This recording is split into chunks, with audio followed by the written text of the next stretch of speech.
افغانستان در تازه ترین نظرسنجی همچون غمگین ترین کشور جهان برای دومین سال پی هم شناخته شد.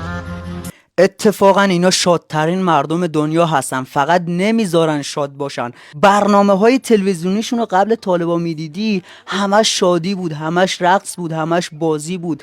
افغانستانیا کسایی هستن که اروپا رو از افسردگی در آوردن. اگه باور نمی‌کنی این ویدیو رو نگاه کن. نمیشه